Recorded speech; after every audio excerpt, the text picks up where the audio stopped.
Oh, that guy. Oh, Steve, so good. Oh, that was so good. That was so good. Hello, everyone. Welcome to episode 22 of the Pondcast. 2-2, deuce, deuce. Catch 22. I can't think of anything else. We are extremely excited to be here with you tonight. 1st of February. Spring is in the air. Not really, but you can imagine what it'd be like if it was. We are here with our esteemed colleague, who may have just fallen over, I'm not sure, Steve Rozon, who is a wonderful human being.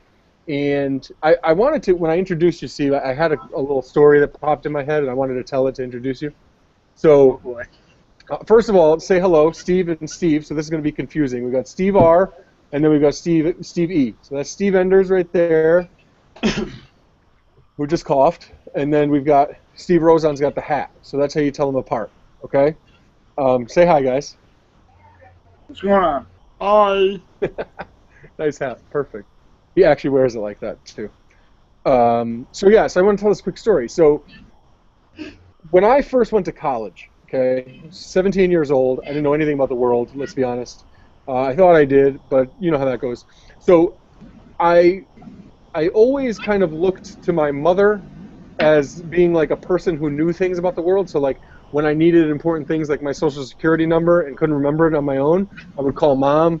If I needed to know, how to do my laundry or whatever, I would call mom. And she always knew, like, things that most humans knew. But to me, it was really great because I had someone to turn to in times like this. You know what I mean?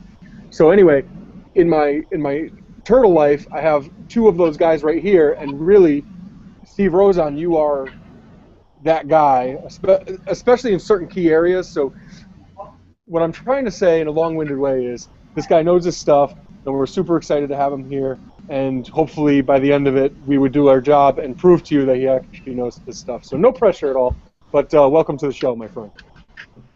Well, thanks for having me. It's been a while. That's true. That's true. It's been too long. Last time I was at 1 megabyte per second, and constant phasing in and out, and here we are. You still look pretty pixelated to me, though, but I thought it was maybe a filter. The computer's 6 years old. What you get? Hold on. My machine is will be 6 years old next month. Well, I don't know what to tell you. I always buy a supercharged one so it lasts me a while. I don't have a machine. I have a computer. I don't know. I don't think I'm cool enough to call mine a machine, and I don't think mine is high performance enough to call it a machine. But I pretty much pilfered it from work, and don't tell anyone because. Is that any better? Just hold them all right now. Bandwidth adjustment. Ooh. I don't know what any of that means. I don't know either. I have a computer and it has some keyboard. It has a keyboard, some keys that I can type on, and it has the internet icon. And sometimes I surf on the web, the World Wide Web, and other times I email people. So it's pretty cool. Here we go. Wait. Yeah. We want to use as much bandwidth as possible so we get the best picture possible. Right. All right. Well, that's all I've got. It sounds like Steve R has a party at his house right now. I'm not sure which one of you guys that is. Tell me to get the trash. Someone's taking the trash right now. Yep, that would be my son. That's terrific. You have to see him, he's a little monster. Just feel free. Hey, if you have to lay the smack down at all and let them know what's going on, we don't mind. I'm playing around with settings, seeing what all I can do in here. Yeah, don't worry about it. There's not that many people watching, so you won't get in trouble. That's what you have to remember throughout this broadcast. It's the internet. It is the internet, so there is proof. Yeah, but I mean, don't flatter yourself. No one's interested in what we're doing. You know, I mean, like as far as the government and stuff like that. You know what I mean? Dude, So. you never know. You never know. There's medication for that will help you with your paranoia. No. There is. Watching a little bit of what's going on in Iowa, and you know what? I decided I don't care. Not bad. Me either. So anyway, let's jump into it. This is a show about reptiles, sometimes amphibians, mostly turtles and tortoises, let's be honest.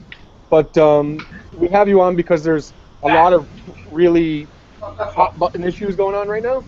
So if there are things that, well, there will be things that we want to get your input on. So the first story was obviously sad news out of Vietnam that the Ho Kim Lake turtle was found dead on January 19th.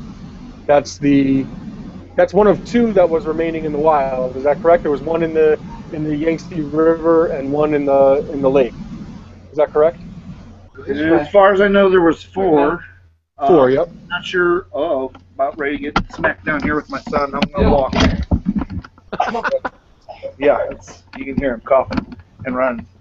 We're going into the dark. There was four. I'm not sure of all their locations, but now there's three that we know of. Yeah, I know there's two in the zoo in China, and those are the two that they've been trying to breed.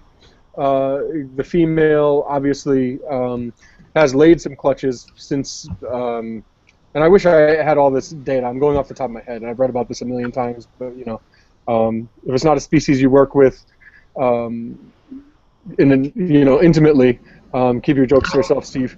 Then you may not remember all the fine details, but there were four. There are now three, two in the zoo, and they've been breeding for several years, producing a ton of eggs, but none of them are fertile. All the remaining turtles are thought to be like 100 years old, and the thought is that might be a reason for the infertility. Right now, you look like you're in a. I'm trying to think of what the term is. Like an interrogation room. Like This is the interrogation room. it looks like a scene from Homeland. This is where we find out the truth. Truth. It's so Full good. truth, and nothing but the truth. You can't handle the truth. Oh, you can't handle the truth. Oh my God. The truth will set you free. No, Just made what's it going up. on over there is pretty sad. Honestly, they're functionally extinct with only three individuals, so there's no way you can bring back the species. Now, whether there's others in the wild, whether they're juveniles, they're that whole river system I was talking to Steve earlier and you with other species, sturgeon, paddlefish, dolphin, they're all dropping off the face of the earth, and we're not exactly sure. I'm sure it's a combination of a few things, pollution, hunting, and they've got dams in that area, so Right. combined with the political stuff that between, Vietnam and China, they cannot exchange. The turtle room has adjusted your audio level. Tink. With the political, I'm sorry. He's working hard. He's working hard. Yeah. All right, he's doing it. Yeah. We pay him the big bucks. He takes it seriously. He takes it The seriously. two governments won't cooperate, so you got to make do. And right now they're trying to do artificial insemination on a turtle species because the male has a bitten off phallus. Oh, that's right. I heard about that. Yeah. Thank you for calling it a phallus. That was good of you. You like that? It's good Yeah, turtle. that was good. Yeah, I know what you. I could imagine what you probably would have normally said. So thank you for. Say penis. That's correct. That's not bad either. I that's still not bad. You're not. What? Yeah. I'm not, Are you accusing me of something? This is the interrogation room. no, we've had what the viewers at home need to understand is we've had many conversations, and they usually go south quickly, and pun intended. So, I actually was reading. I clicked on the story through our news blog. If you don't know, the Turtle Room has a daily news blog, and when they first started, and I've said this on the air before, and I've said this to anyone who's willing to listen to me, which is not many people.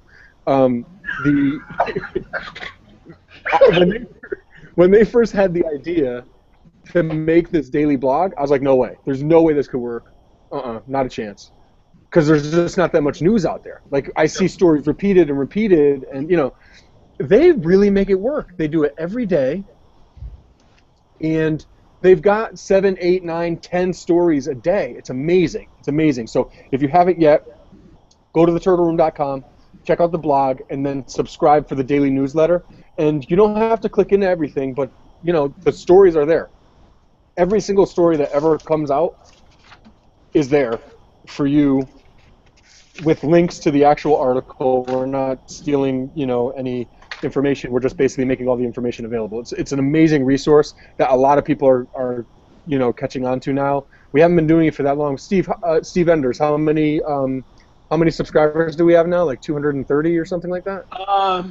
Did I make that up? No, it's actually, I think, a little higher than that right now. That's great. Yeah. No, 226 total. There you go. Oh, I was right on. And see, Yeah, you're right if there. it was me, if it was Steve asking me, I'd be, oh yeah, 600 now, But he'll tell you the exact number. That's how he rolls. But anyway, the whole reason for me getting off on this tangent is, I clicked into the story about the turtle that had died, the famous Honkim Lake turtle, and then I clicked to another story where they talked about how scientists were looking into cloning that turtle and how they needed to make sure they got 1 centimeter cube sized chunks out of the turtle from specific areas, like one out of the sexual organ, one out of the trachea. I found it extremely interesting, and then also found it interesting that it said nothing else about it really besides. The only thing that I kind of picked up on it was the concern was that if they clone the turtle and make a new turtle out of this, that it would not have the same ability to fight off bacterium and things like that. It wouldn't have the immune system, the immunity is built up that it should, and that you'd basically be creating like a weaker animal. Does that make sense? I kind of follow, kind of don't. I mean, you're smart, so I'm looking. You guys are both smarter than I am, so I'm looking to you to see, what your thoughts are on that. And I'm sorry, I'm dropping on you last minute. John does that to me all the time. And was like, man, I really wish you would plan ahead of time. But I don't know anything about cloning. I don't know if you guys do, but it just sounds really far-fetched to me. Maybe there's stuff that the governments can do that I don't even know about. Maybe there's some cool thing I don't even know about yet. That was so the immune system is, well, you're right. I mean, if you clone an animal, you're talking about a bunch of memory cells, long-term memory, IgG antibodies. That's all a function over time. But it would still have the capability of the immune system. It would have to learn all over again. But I mean, isn't that it'd just be like being a normal hatchling. So Right. I guess I don't know enough about that topic of cloning to get that far into it per se. I read anything that's out there, usually pertaining to turtles. One trick show, and that's why this show becomes a one trick show, because a lot of us are like that. But I've never read anything about it before. You know what I mean? That seemed pretty out there to me. But yeah, we talk about like how sometimes like zoos and things keep animals, hatchlings, too sterile so that they don't thrive, whereas some keepers, some zoos, institutions will swear by putting some of the adults' water in with the hatchlings so that they could build their immunity up early on, and that leads to stronger, better survival rates. There's probably something to the lines of keeping something too clean, and you got to find the fine line. I wouldn't keep it in an autoclaved cage by any means. Yeah. It just seems like you're setting an animal up for failure long term. That makes sense, yeah. My wife's like that with the baby, don't let her touch anything. But when she's not looking, I'm taking her down here and giving her. Get you. Yeah, I take her down in the basement here in my turtle room and give her like pint glasses full of turtle water. You're going to jail. Yeah, so, nobody's watching. Nobody important who's going to get us in trouble is watching, so it's okay. And that was a joke anyway. Yeah, but I use the clean turtle water, like the map turtle enclosure. Like it's moving a lot. Like I don't use like the spider tortoise bath water that gets left out. Not like that. I care. I'm a caring father. My daughter's 18 months. She turned 18 months 2 days ago. That happened so fast. It's amazing. Yeah, I know it. Our son's right behind you, pointing, wanting to talk to Anthony. And it was just like, no, you can't. You're be on the internet. You get the raw That's so sprouts. good. Isn't it great though? Is he into turtles yet? Yeah, he wants to be around me all the time when I'm doing water changes, feeding, anything like that. Which is of course like a huge like if you're Oh, not if you're the type of person who won't give your kid pint yeah, glasses full of turtle water, then that could be an issue. definitely a giant ego boost because my wife, she gets probably a little bit jealous over the attention I get. I totally agree. My daughter actually walks to the basement stairs because all my stuff is down here in the basement. She walks to the basement stairs, and she can't really talk yet. She's not really talking a lot, but she's Uh, great. She's great at walking and dancing. And she'll just say like, and like point to the basement stairs, and then I'll say, okay, where do you want to go? I'll open the gate, and then she'll point to the basement door, and then I'll take her down, Yep. throw her in the Bjorn, and in my man cave down here, I'm 6'8", and my man cave ceiling is about 6'6", so I have to bend down. I have her in the baby Bjorn, and then I'm doing turtle chores. And I tell you something, I have never had back pain in my entire life, like I have since I started doing these things. It's so bad, but it's worth it because she loves it. Oh, it is a lot of stooping over and bending over, but you know what? We're raising another generation. Yeah.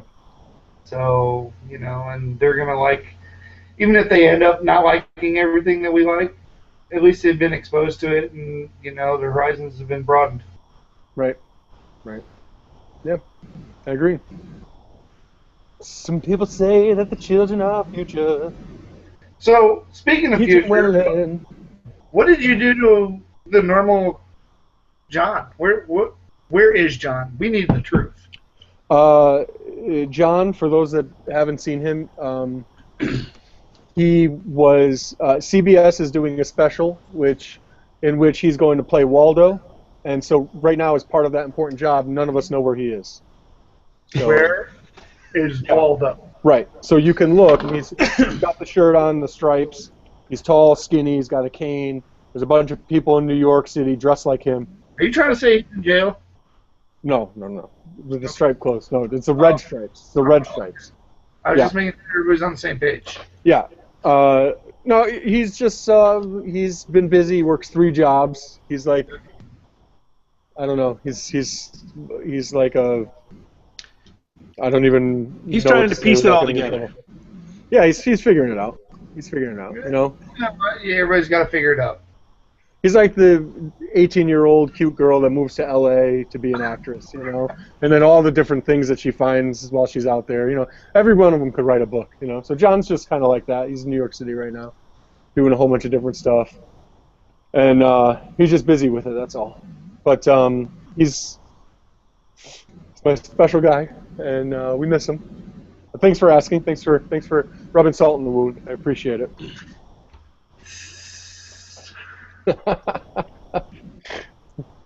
So tell me about the injurious wildlife stuff with the salamanders. Can we talk about that a little bit? We're talking about some salamander I stuff. want to talk about some salamander stuff. This is good. This is like the first time we're going to talk about some salamander stuff. There it is. All right, so this is kind of a big deal, maybe not for turtle people yet, but it could very well be. U.S. Fish and Wildlife took it upon themselves without any kind of legal recourse. They just laid the smackdown and said, okay, we're going to put all these salamanders and newts on the Lacey Act, which is 201 salamander. Now, that's pretty much a lot of the hobby. And it's due to a fungus that we do not have yet, but a preventative measure. So I give them credit. I give them credit. They're trying to prevent disease, or is it more? No, I'm This split. is the statement here that there's disagreement on. Responding to science that shows it is an imminent threat. Yep. Yeah, I mean that Well- wording, that wording right there. We play semantics a little bit here, but that's not what's shown. There's not research or science that suggests that all 21 of these are. And this is what, 201. I mean, the that is a lot. That's a lot. I haven't even had that many Twinkies in my life, and that's saying something. Oh, I don't know. I'm telling you, I don't like Twinkies. That's why. Now, Funny Bones. I've had that many Funny Bones in my life. So, this has a lot of fallout. There's people that are keeping salamanders and newts from various countries like Iran, Kaiser's newt. It's on CITES. I can tell you that. It's very uncommon in its range. And all this is going to do is create a bunch of heartache for people that are trying to work with that species. Let's face it, zoos do work with private people on occasion, not just general laymen, but they will work with people because they need genetics too. Mm-hmm. So when you lay down such blanket prohibitions for preventing, I use these quotes, preventing a disease that we don't have coming in. Yeah. Okay, we'll do this for salamanders, but this goes back to my last podcast. We dropped the ball on Ebola. We dropped it. Mm-hmm. Right. And everything I can look up research-wise, there is a cure. There is a treatment to this. You guys are better than me with legislation, laws, things like that. So I understand CITES. CITES is basically international trade. So if something's CITES 2 listed, it's going to be really tough, and there's going to be a lot of red tape to get it shipped from a different country to the U.S. and vice versa. If something's CITES 1, then it's not going to be transported without a ton of without you being, a zoo and having it be a really important project. Basically, it's not going to happen. Then we have the ESA, which is the Federal Endangered Species Act, which happens here, and that limits the interstate commerce of a species. So you can sell it within your state if it's already there, but it has to be there proven to be there legally. And then there are state laws, which basically govern the animal just in that state. So where does the Lacey Act and where does this legislation fit in among those other ones? Is it more like, I would assume it's more like the federal stuff where you can't... It is federal.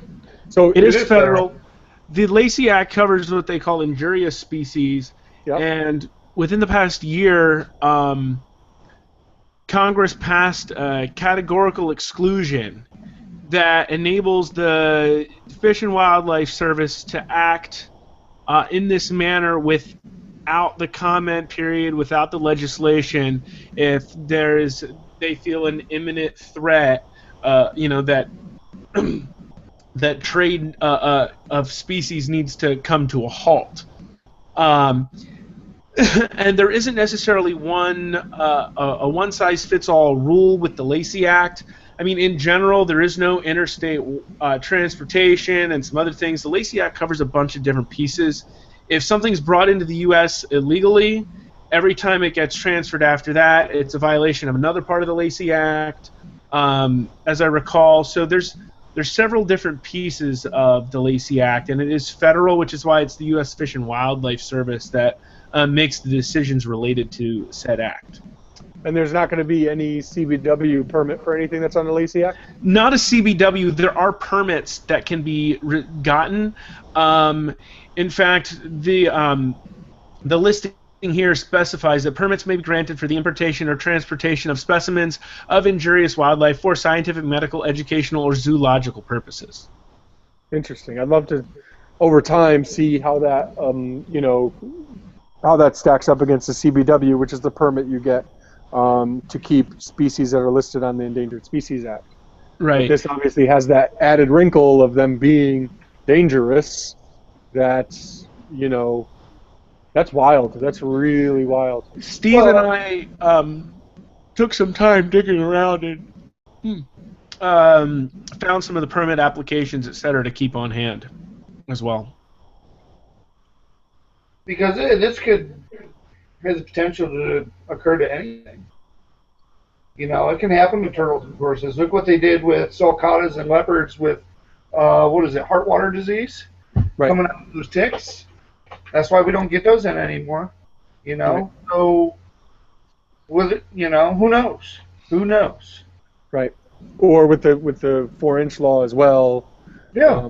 Obviously, that's That's over 4 decades ago now, but still, it just goes to show you that something happens. I don't remember if the 4 python species did end up getting listed on the Lacey Act. Do you guys remember when they were after the incidents where the kid or kids were? I know some of that's still tied up in court, but as far as I knew last, Burmese pythons, I want to say yellow anacondas, rock pythons.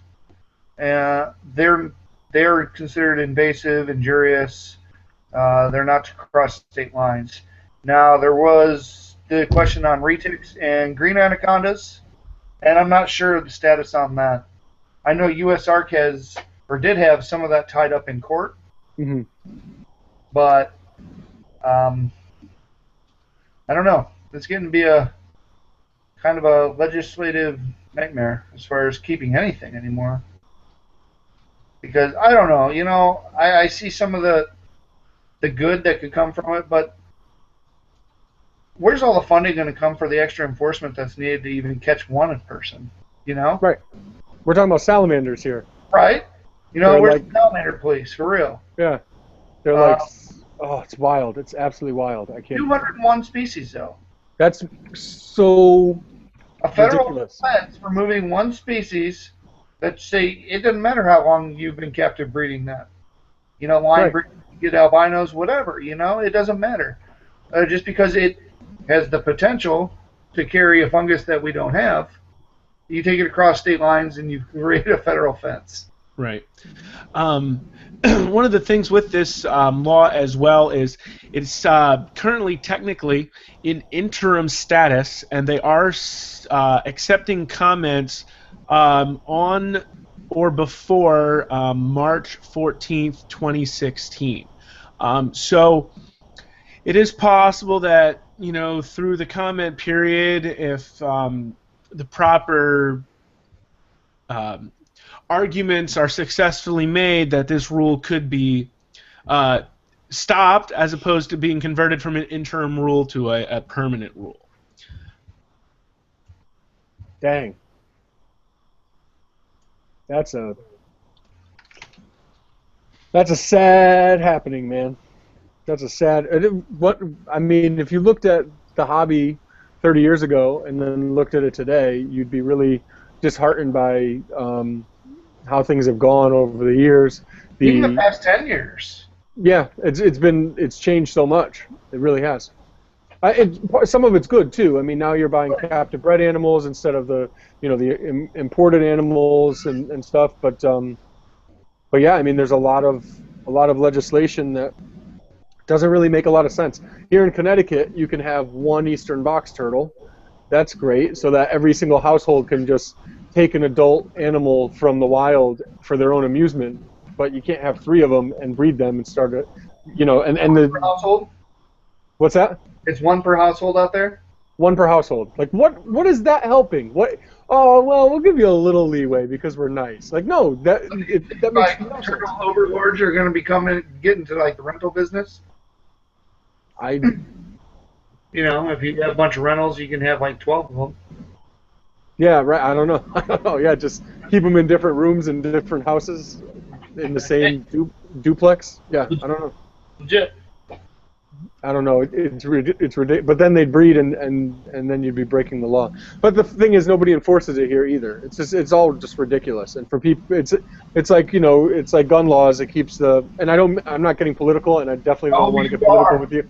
I don't. I'm just saying that one of the arguments, which I might happen to believe with a little bit, is gun laws keep guns out of the hands of the good guys who would do things right.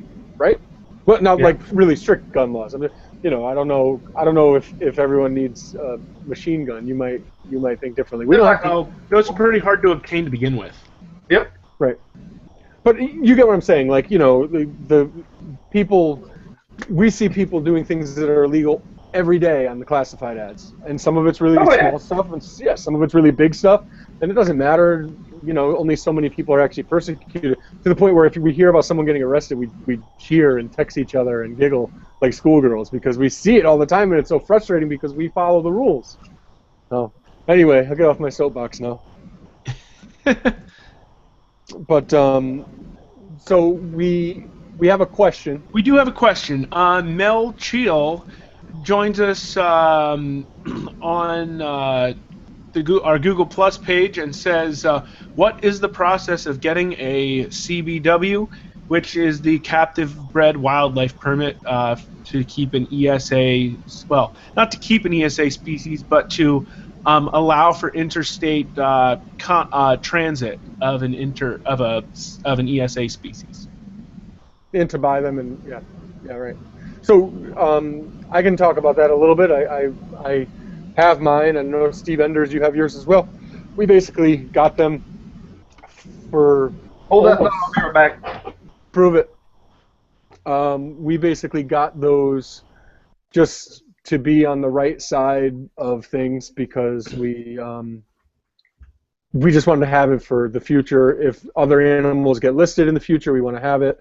It'd be easier to add some than to get the permit. So basically, there's an application that you fill out, and it's $200. You send it in, you wait for several months, and then they get back to you and let you know if you got the permit.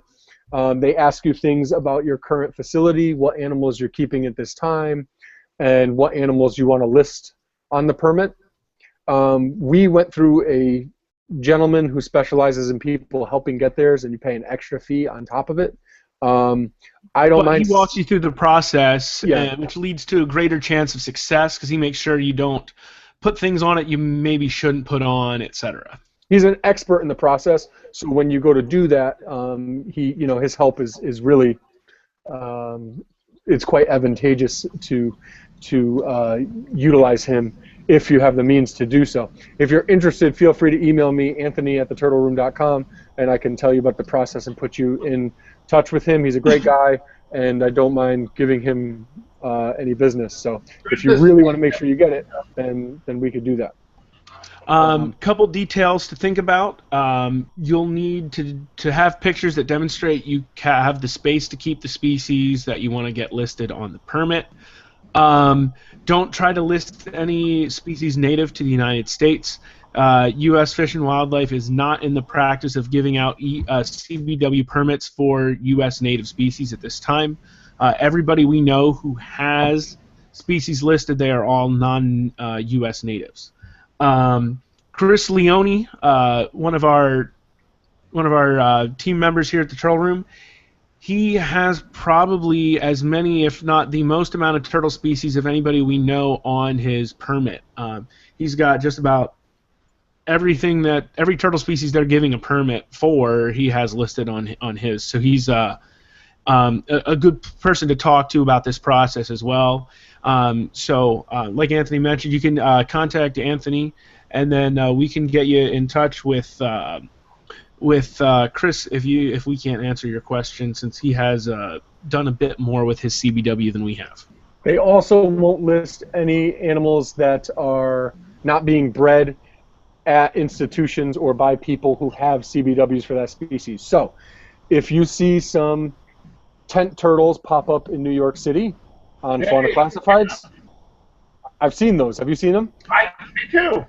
Yeah, I know. I see them. I'm like, oh, I'm right there. I could just have John buy them and keep them for a while, and then drive them to me when he comes for Thanksgiving. I'm just kidding. We don't see each other on Thanksgiving, and I wouldn't have him do that. But the thought has crossed my mind because I am human, and I can't help what thoughts happen, but I can help how I act on them. That's called responsibility, I think. It's probably called other things too, but I'm going to stop thinking of. It's called being an adult. Yeah. So anyway, so you see them and you want them and you have your CBW. So then you go to your contact who specializes in CBWs and say, why can't I get those on my permit so that I can buy those or have them if they were transported to me or what have you? And the answer is because nobody with a CBW is breeding them. So if you were smart and you were that person in New York, instead of trying to get money for them, you would get them to somebody in New York who has a CBW, and it probably still wouldn't work because they probably got there illegally anyway. So especially that species. Yeah, right. So that's a bad example. But the point is, they won't let you list it on your CBW until somebody with a CBW is breeding them, because otherwise, how would you acquire them? That's the thought process there. So I have another question from a Tori. Hello, Tori. And Tori says, how many eggs can a turtle lay? How long do they stay, and how long do they stay pregnant for? So the word is in reptiles is gravid, not pregnant, and they'll be what would you say for the length of how long a turtle would be gravid for? That's totally species dependent. Yep. But give a rough estimate. Do you know a couple that are on the opposite ends of the spectrum as far as that? I don't. No, I can't think of. You keep track of how long the eggs are in them. We want the eggs out. Yeah, right. It's tough sometimes too to know when, and especially if they're kept in communal settings, which breeding did the job, that sort of thing. But gestation times, probably. I'm going to throw this out there, and it may be very far off because, well, I just never keep track of gestation times. 60 days to who knows? 30 days, 60 days. I honestly, that's one parameter that I've never ever kept track of. Right, and the other thing too is that you may not know, Tori, and other viewers out there, is that turtles and other animals can store sperm for a long time, so they can be laying eggs from a prior, copulation experience, and that sounds so funny. And so it can be tough to know. You may have put the female with the male, and you're thinking that was when everything happened, but actually that wasn't when everything happened. It was from a mating that took place 2 years ago. And then to the other question, how many eggs they lay, a lot of the species that I keep, because I live in the cold north and have a limited amount of space, are very small, and a lot of those turtles lay one egg at a time, sometimes several clutches in a year, maybe 2 or 3 clutches, maybe sometimes 2 eggs, but there are species that can lay over 100 eggs in a single nesting. So really depends on the species and the size of the species, and some of those bigger species really start extremely small and will grow an incredible amount over its lifetime. And if you can imagine having a baby that's like the size of your, I don't know, like your eyeball, that's pretty amazing. And I think most mothers, including my wife, would sign up for that. But Are you a little marsupial? yeah, just put it in the pouch for a while. Yeah, let it grow up in the pouch. I was actually thinking about that. I was. That's kind of weird. Marsupials are weird, real weird. They are fascinating too. Yeah, I'll give it to them. Anything born the size of a bean and then crawls into a pouch and attaches to a teat until it's ready to, hey, here's the world. That's cool. Can we say teat on the air? Yes. Yeah, we can say teat. Yes. Is that on the list of injurious words? There you go, on your injurious. These are all correct terms. If I was a boxer, that would be my nickname. Anthony Injurious Pirleone. It would strike fear into the hearts of my opponents before getting pummeled. Namely children. Yeah. Handicap matches, like the 1980s wrestling. I would wear really tall leather boots that came up above my knee. Terrible. There's a reason they don't do those anymore. I'm pretty sure it's kind of fraud. I would throw red ear sliders at my opponents. Chucking the red ears. Yeah, unlimited resource. That's a occupational humor, a piece of occupational humor there, because red ear sliders are very common in the pet trade, so much so that they're now being euthanized because there's no homes for them, but they keep being bred in large numbers and sold to you and your friends at PetSmart. And you guys buy them. We keep buying them. I've spent more time consoling a person via YouTube the past couple days about a recent purchase of some Red Ear sliders than I have talking to my wife about, her struggles in the home, because, that's what type of guy I am. I'm a good person. I take care of what's important. You're worst. Listen, I have to put a plug in. Steve, I don't know if you have it ready, but could we throw the calendar up there one more time? Yeah, we can and we should. We can and we should. Good, because you're my conscience. So. And February's picture is actually the cover image as well. So Sweet, which is a really good image. Steve, you're my Jiminy Cricket. You're like, you're there to keep me in check. So, if you think it's a good idea to show the calendar, I think we should. I wanted to talk about it just one more time, being that it's February 1st. The calendar. Through the end of this month, we are still collecting. A portion of the proceeds will be donated to the Turtle Survival Alliance's Turtle Survival Center. So you've got 28 more days to purchase a calendar and have your contribution go to the TSA's Turtle Survival Center. Yeah, what he said. Support it. Do it. Just do it. No, honestly, and here's the TSA plug. I have seen the inception all the way to where they are now, and their growth and what they are doing around the world is simply nothing less than phenomenal. So if you got a few spare bucks, you want to see some pretty pictures, you want to help out a good cause, here you go. The calendars are great. I have one right here that I haven't opened yet. They come... I think I owe somebody some money yet. I always owe Steve money. It's the worst. He's so sweet. Bless his heart. I always owe him money. I've broken people's knuckles for less. but I'm trying to open this. They're individually wrapped with a piece of cardboard inside for stability, so you know that you won't have any creased corners, so you don't have to worry about depreciating the resale value. And I can't even open this, so you know the package well. What is the resale value of a calendar already used from the previous year? I think about 50 cents at a reptile show. 50 cents, I'd say, total per calendar. Yeah, because for the pictures, but I don't want to know, when Aunt Edna's birthday is, but it's a wonderful calendar. I mean, it's really, really high quality stuff. There's pancake tortoises from our friend Andrew Hermes at Arizona Tortoise Compound. There's some. By the way, that species only lays one egg at a time, I believe.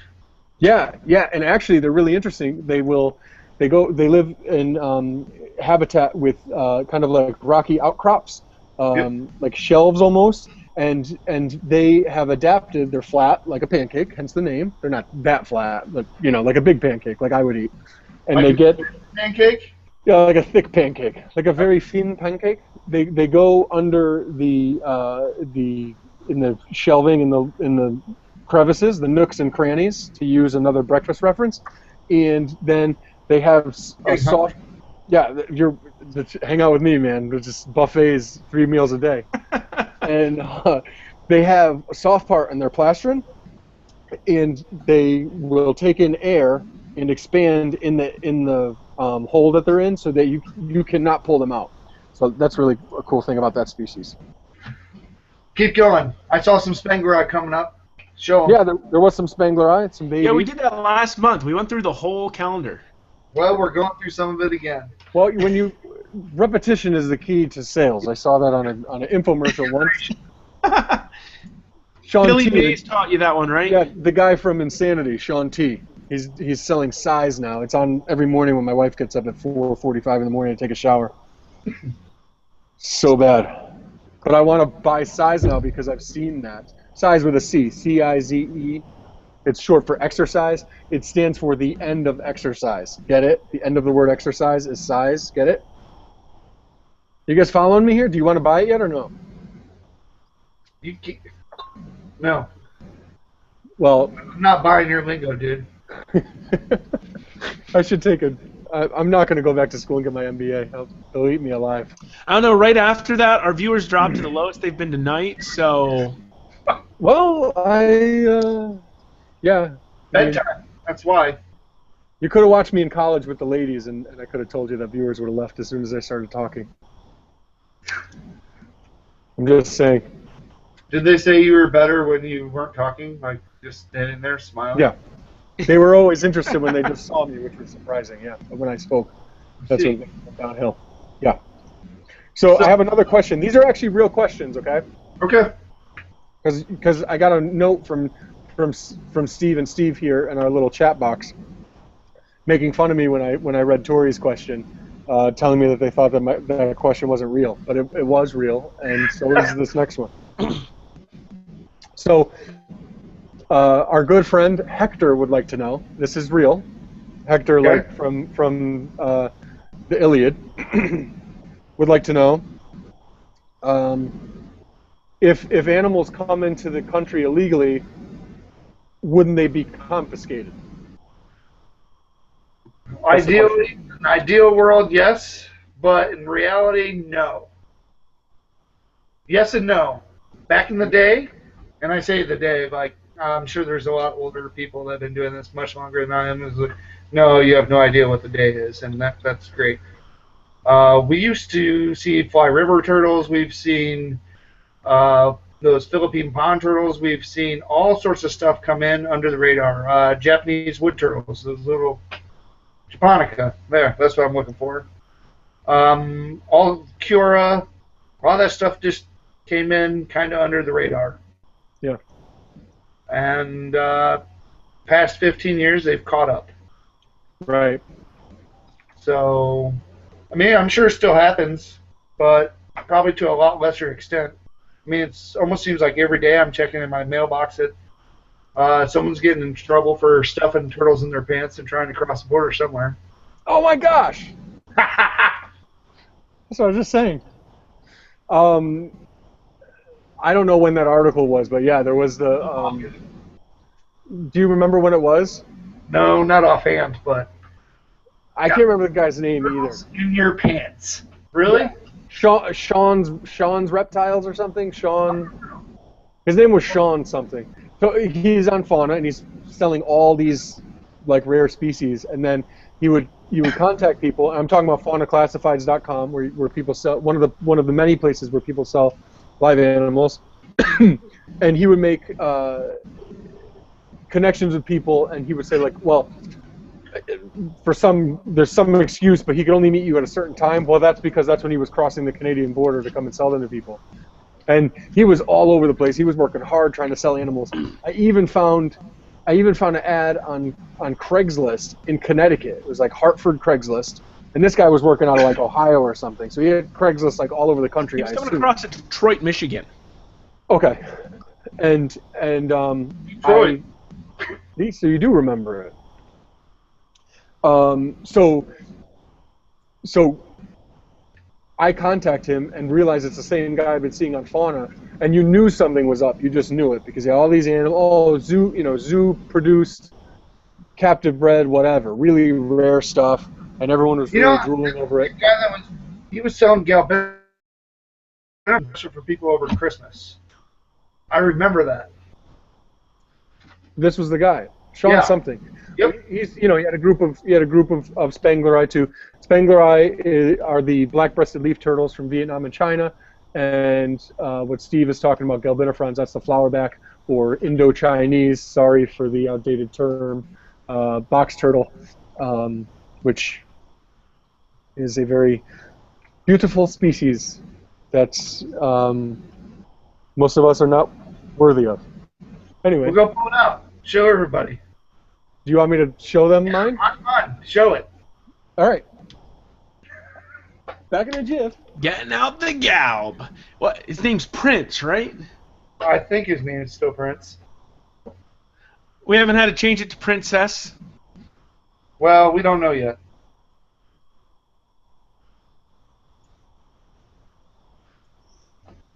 We need some like theme music for this. Maybe Chris and I should record a Pondcast theme song. Yeah. Oh, what a good idea. Pondcast. They're the biggest nerds you know. Pondcast. Get out a couple guitars. Anywhere there's turtles, they'll go. A saxophone will be good.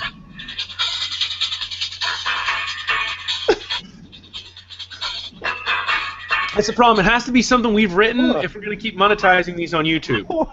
Hold on. Is that like Judge Joe Brown or something?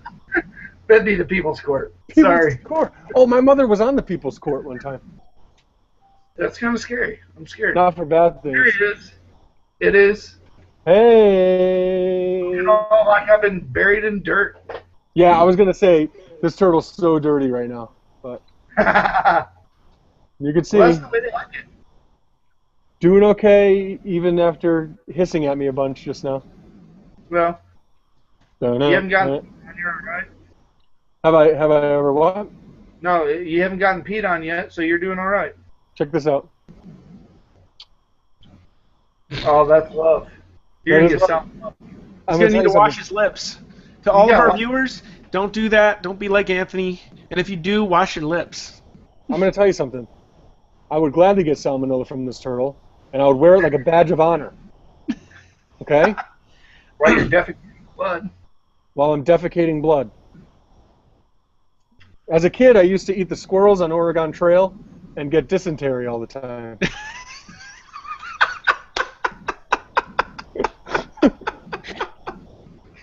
Oh man, that was so elementary school. Remember?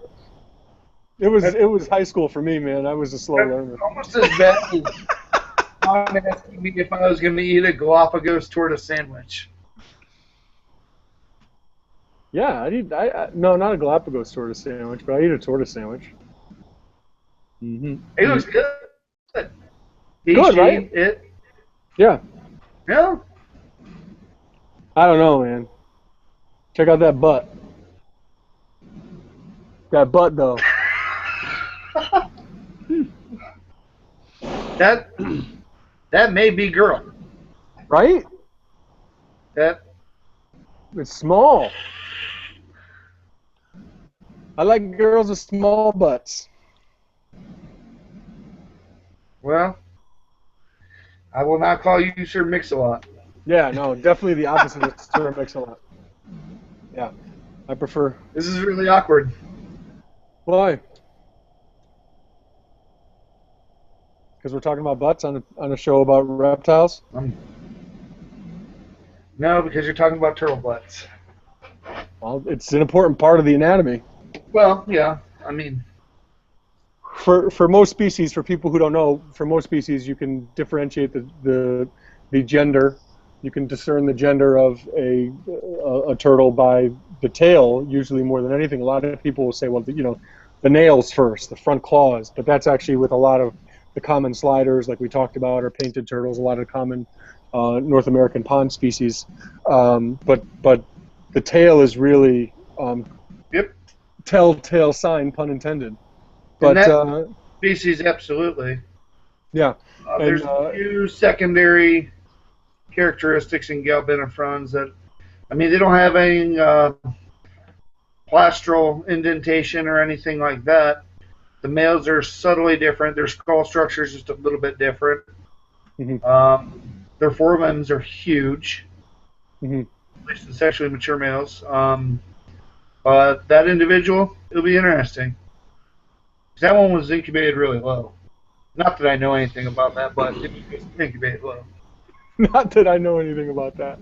Steve is an expert in this species, among others as well, and he's also an expert on acclimating species to captivity. So when a bunch of animals were imported in the past, especially around the turn of the century, just 98% of them died. And it's amazing because turtles, as we know, are known for living forever. Some of them did last a long time, but most people just bought them for cheap and killed them, bought them for cheap and killed them. And didn't necessarily kill them, but didn't give them the care that they needed, and we were kind of figuring out on the go at that point. And he really is an expert in that area. So anytime there's... keeping them alive or killing them, because I've done both. Yeah, well, I mean, everyone, it doesn't matter who you are, how good you are, when you're dealing with fresh imports, bad things are going to happen, but the success you've had and the knowledge that you have is knowledge really that we've had in the past 20 years is phenomenal as far as what we've gained. right. So, and the technology as well. I mean, and then there's some species that we never really have been able to. I was just talking to Jared about the snail eaters. Hmm. Yep. You know, it's a darn shame that nobody's. I think Japan might have some of it figured out. Europe probably has some of it figured out, but for whatever reason, I don't know anyone offhand, and that doesn't really mean anything in relativity, but they just die. They do nothing but die. Right. So it'd be nice to see those around more. I'm not even sure if they're on CITES, or if they are. They're not a high priority species. Right. But yeah, I still got some trophies in the freezer. Not very proud of that. If anybody here, listeners, know someone that wants them, call this guy. Dead turtles. I actually know a guy who buys dead turtles. Okay, I have to tell you the story. Steve Enders, I haven't told you yet. I owe you money, and I haven't sent it to you, and this is why. So, I drive out to New Haven to meet this guy, to sell him a dead turtle, because when you have a lot of turtles, sometimes this happens. So, I go out there, and I'm driving up, and I get there, and I'm so excited because he's standing on the sidewalk. So I go to give him an excited wave, like Forrest Gump when he sees Lieutenant Dan and crashes his boat. You know what I'm talking about? That moment. That's how I am. And I'm like, oh, Lieutenant so Dan! Okay. Now that's Lieutenant Dan. That's what I said. So I'm waving at him, and I hop right over the curb and pop my tire. Now, I call AAA. AAA won't come out because my wife has AAA. They won't come to me. So there goes my logic for if I ever got stuck. So I have to call like a tow company to come and put my donut on, because when I go to change my tire, the car falls off the jack. Because I'm not just going to call a tow company to fix my tire. I'm going to fix it myself. I'm a grown man. So, He's a grown man. So I got the money, which was the money that I was going to send to Steve that I owe him for calendars and a portion of a four-eyed turtle that we bought together. And I had to spend it on a tow truck. So that's what happened. The second I got it from the guy who I was visiting, I literally turned around and handed it to a tow guy and left with my donut, still having to get my tire fixed. So all of that really happened. That sounds just about right for an Anthony story, to be honest. Yeah, and that's a totally true story. Oh, totally. No doubt. I have no doubt in my mind. I couldn't even make it up. But the guy is a really nice guy. He's got a very, a rapidly growing collection of dead oddities and rarities, and he's a nice guy. So I mean, I'm not necessarily going to do anything with him. If there's one that I would, then I would keep it. I still have some, but I don't have a need to have a whole freezer full. No offense, because I know that you do. But over years, this stuff happens. I'd say there's probably, and this is terrible, but they're just in deep freeze. That's all they are. Probably 25, honest number. That's less than I would. They're in their own freezer, so I mean, no worry about that. But if I can find a museum or anyone that wants them and says, hey, I'll pay shipping, I'll say, here you go, because I'm not going to preserve them, do anything like that. It's just too much time. Yeah, totally. So, real quick, because we want to start wrapping up, but I want to hit a couple more questions, because we have questions and we don't want to leave people hanging. So okay. I have hanging. Bring it. I have one more. Are there turtles that can survive in the snow? And Yeah. they say that they saw an article about wood turtle. They think it's called. Yep.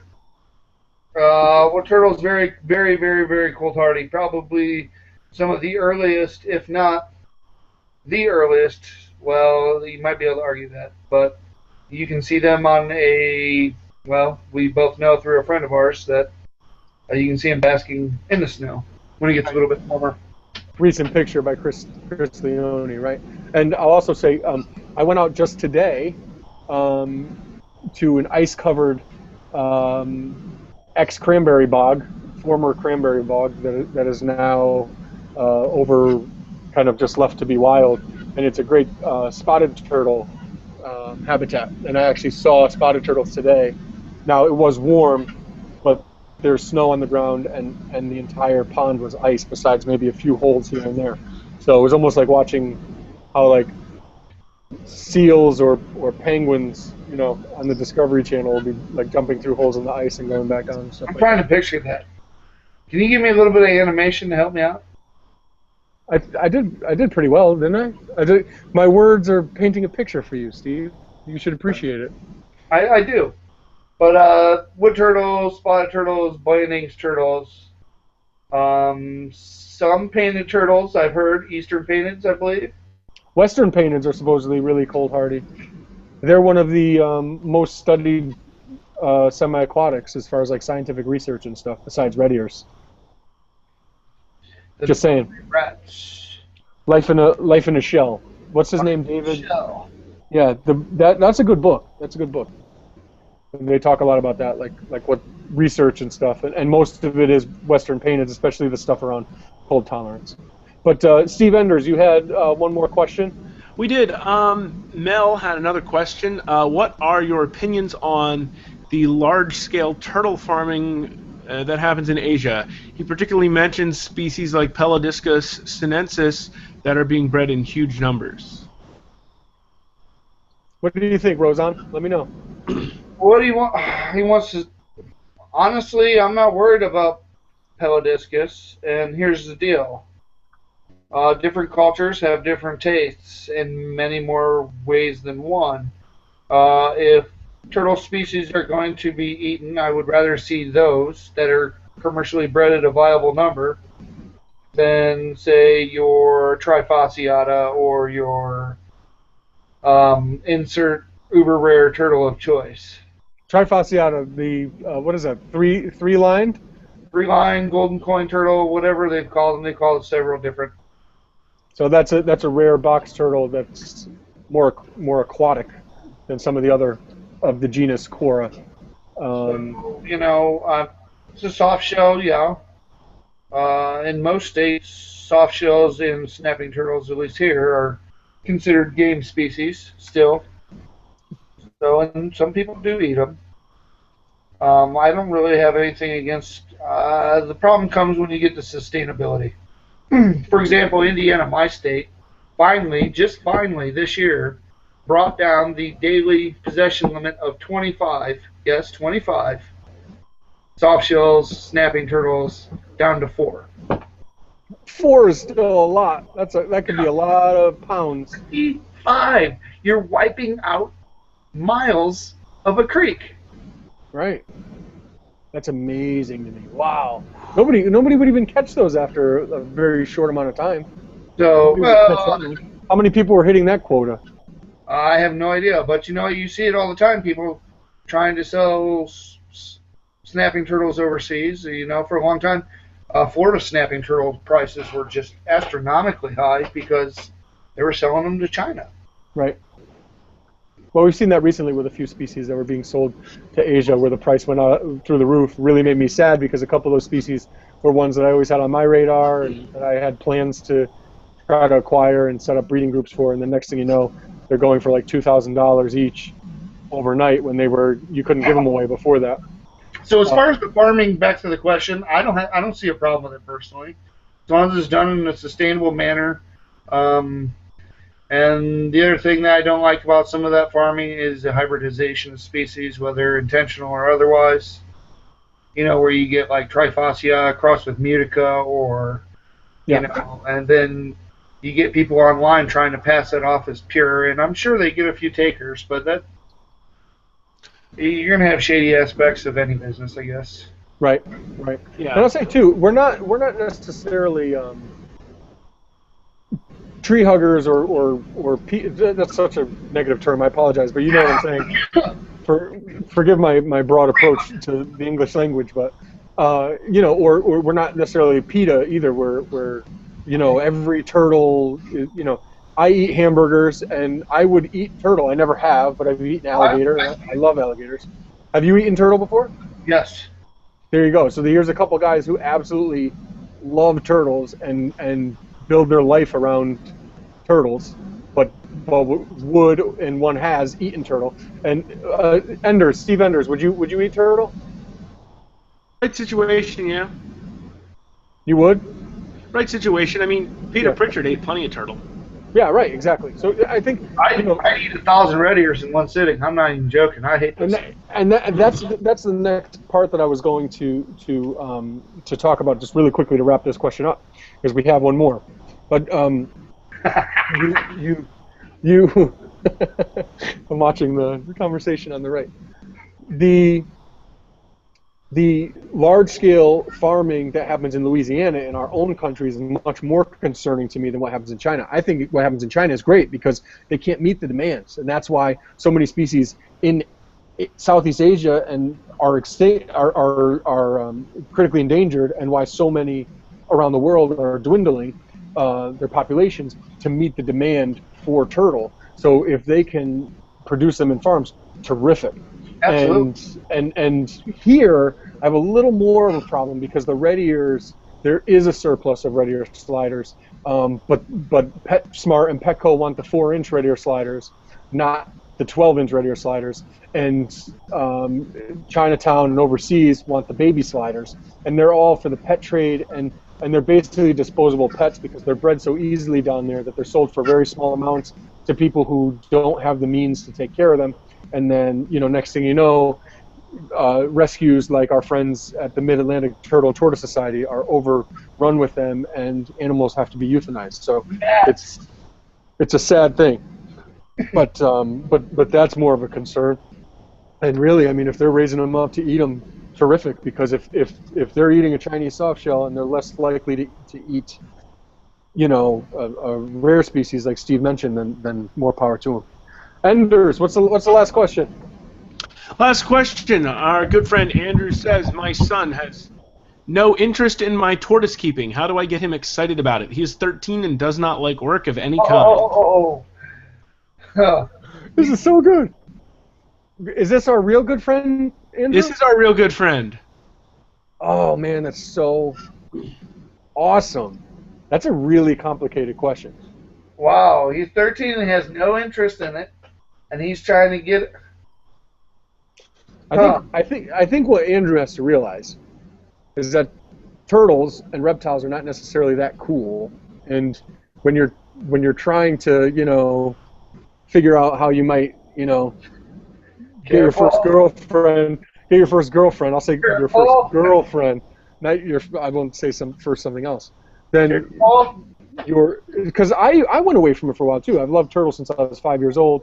I really didn't do much with them in high school because you're so worried about fitting in, looking cool, that sort of thing. And it wasn't until I got to college and I could, dunk a basketball with ease that I was like, you know what, I'm gonna get some turtles. You know what I mean? Like, Yeah.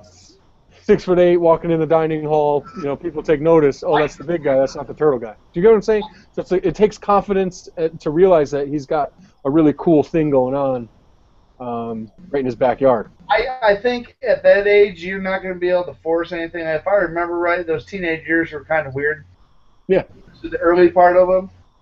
Once you get to like the mids and the laters, you start forward progressing towards something. Who knows what that is? But maybe money.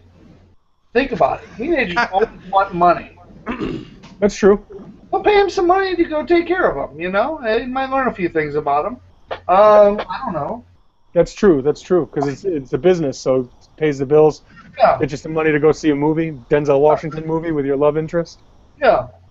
Yeah, you can go see that new X-Men movie that's coming out. I can't even think of the name right now. It's drawing a blank. Deadpool? Yeah, Deadpool. Yeah. That looks funny, except I liked it better when it was called Hitchcock. Well, what do you want me to do? I don't know anything about... I know a lot about movies, but I don't know a lot about comics and stuff, so forgive me. But I think the other thing, too, is he's 13, so he's not thinking about what he wants to do with his life necessarily as much as he will be. So if you're looking at like someone who's 17, 18, 19, and is realizing that they have some cool knowledge and it's a cool experience just by osmosis, just by living in the house. And it comes time to like make a resume, and you have to talk about what interesting things you've done in your life. What has an 18-year-old done that's more interesting than living on a turtle farm? It's true. Eventually, you learn to embrace it and say like, "Wow, this is really cool that I was able to do that." You know, and even if they don't want to do anything with it in the future, I mean, like you and I were talking about not too long ago, what a great conversation piece on a resume. Yeah, and I talk about all the time. That's why I'm doing turtle stuff with my clients now at the program I run. It's because when you sit down for a job interview and you start talking about some rare turtle species, it's like, well, first of all, this person cares about the earth, the environment. They're smart. They're smarter than I am. I can't tell anyone a scientific name of an animal. So like that type of stuff automatically, because that's what an interview is. It's a game, and you're trying to show how smart, reliable, creative you are, and that's exactly how many rounds you have per se. How many rounds you have. That's the name of my program. I'm wearing the shirt.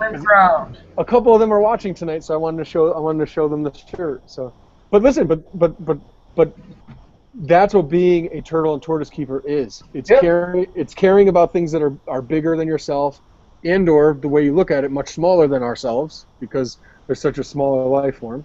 And they're going to live a lot longer than us. So it's caring about the future.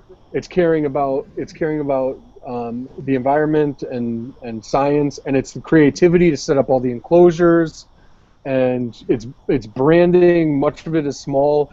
If you look at what Andrew does, it's a small business that is really international. So it's writing, it's marketing, it's social media, it's everything, and he has experience in all of that just through osmosis, just through being there with his dad, and that's a huge thing, and he'll realize that, I think, when it comes time to figure out, well, how am I going to make my way in life? You know what I mean? So to answer Andrew's question, what kind of conclusion do we have?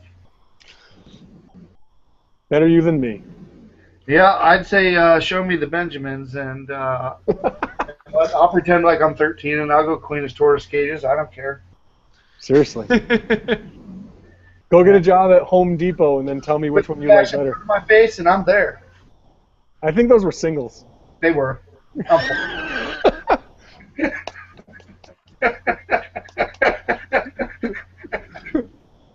Make it rain. Black garbage bag full of singles. It's funny. I think those are singles. Yeah. That's how I'm gonna mail Steve the money. Pennies? Black garbage bag full of singles with blood on them. Where it's coming from. It's all the same when it gets in the bank account. Blood and stripper glitter. Yes. Oh, good stuff. So, any more questions? We tied up? Nope, that is it. No, he's just kidding. There's plenty more questions, but we're gonna have to get to them next time because we're so busy and so many people love the show. And next time I'll figure out how to do that little avatar on the bottom. Yeah, we'll get you figured out, man. We'll get you figured out. We purposely sabotage that. We purposely sabotage that because we want to let people know the pecking order here. You got to earn that, man. The excuse me order? What? I'm just kidding. You earned it. You earned it. I love you. I'm a huge fan of your work. Uh-huh. All right. Well, ladies and gentlemen, it's been an hour and about 12 minutes since we got started. This is kind of a long show, isn't it? We had fun. One last thing before we go. We recently updated our membership/donation page on the Turtle Room, so feel free to check that out. You got with a membership, you'll get a free calendar next fall when we produce the next set of calendars as well. So something to think about as part of that. So for Steve and Anthony, I am Steve, and we'll catch you again on Monday, March 7th.